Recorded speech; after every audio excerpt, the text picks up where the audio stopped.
Welcome back, Trinidad and Tobago. We are live on CTV and Talk City 91.1 FM, streaming live on ctvtt.com. We continue with our conversations this morning, just reminding you it's Friday, and to help sink that in, on set we have three wonderful gentlemen. We have Eddie Cumberbatch, Nigel Floyd, and Raymond Edwards. QED TT, down memory lane. Gentlemen, good morning and welcome. Good morning. Thank you. You almost sang that to me. Good morning. What is QED TT? So QED TT is a company that we formed a few years ago. Initially, the name came from, there's a mathematical term that is used. When you do a proof in mathematics, you would end up by saying QED, which is quod erat demonstrandum, that which was required to be proved.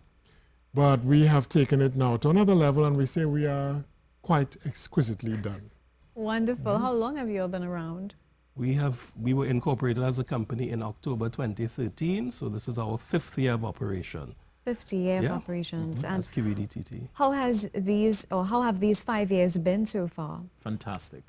Fantastic. Working with these guys is so easy. As you said, we almost sound like we sing in unison. Don't ask us to sing this hour in the morning, but we try. And the concert series that we've been doing, we have our December series, One Night in December. And this we started last year, down memory lane.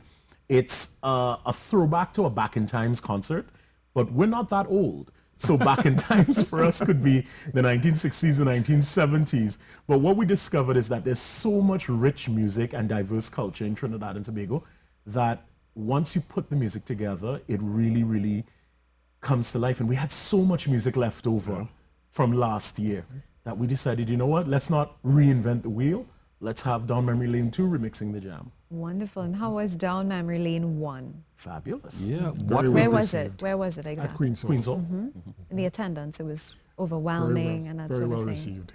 So if you had to pinpoint some of your major achievements, what would you say those would be? Well, we are individuals who would have been accomplished singers over the years, coming out from the varying choral traditions in Trinidad and Tobago. So Eddie sings with Lydians, I sing with marionettes. Raymond sang for quite a number of years with Diamond Chorale. So I think individually we would have had high points with as being members of those groups. But I think the real achievement for me is us just singing together, you know, just being able to coordinate our schedules to sing together and produce something that the people of Trinidad and Tobago can enjoy. Oh, yeah. Let's talk about that. The people of Trinidad and Tobago enjoying music. Do you think that you have been particularly pleased with the support that you all have been receiving over the years? Definitely. Last year's show, we were somewhere in the vicinity of 530 in terms of Queen's Hall. We're hoping that we're filled to capacity at 750 this year. And we try to make the event special for you, so visually. And we have to thank HADCO for coming on board with us yet again and sponsoring the wine and cheese for us. So we invite everyone. We know the newspapers may have said 6:30, but that's an error. Showtime is really 6 o'clock. So what we're asking everyone to do, come for 5, hang out a little bit in the foyer, have some wine and cheese, come and enjoy yourself, and then come in, take your seats around 5:45. It's open seating. We start promptly at 6, and by 7:30, you're on your way home. Wonderful. It's an hour-and-a-half show, no intermission, straight through. How would you describe the performance that we can expect? So one of the things that folks may be a little concerned about, they see me and they may think, well, this is going to be a classical concert. But this one is different. This one has a mix of all different genres.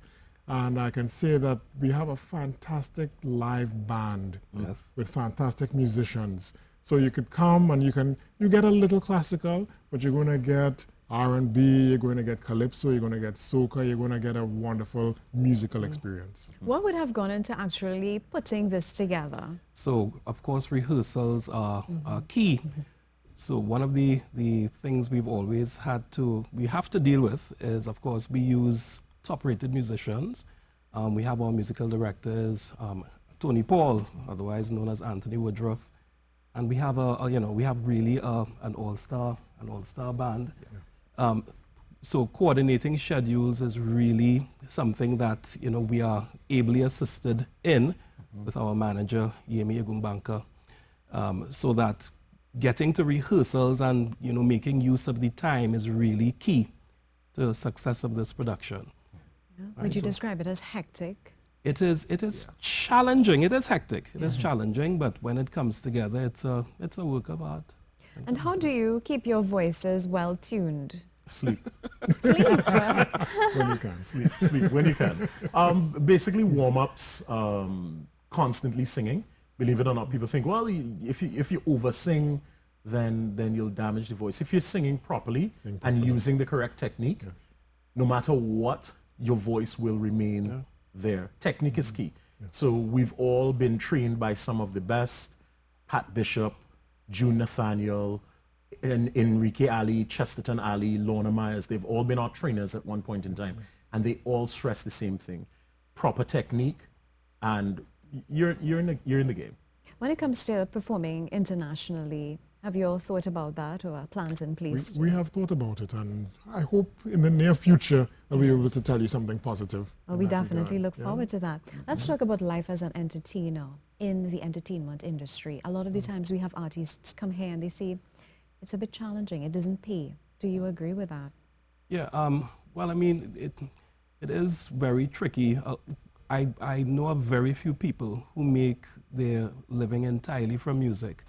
What we are finding now is that now that we have programs of study, high-level programs of study here in Trinidad and Tobago from UTT and UE and so on, I'm finding that there are a lot more young people who are venturing into the field, and they're also being supported by business education, because one of the aspects of music that has not been really addressed is the business side of it. So that is, I think that is coming together, and I think that augurs well for the future of, you know, music as a paying profession. It's important for that to be a foundation of the industry. Yeah, it's one of the reasons why we decided to start a company, because we wanted the brand QED to last well beyond the lifespan of the three of us. When you have a company as opposed to a practice, it lives beyond you.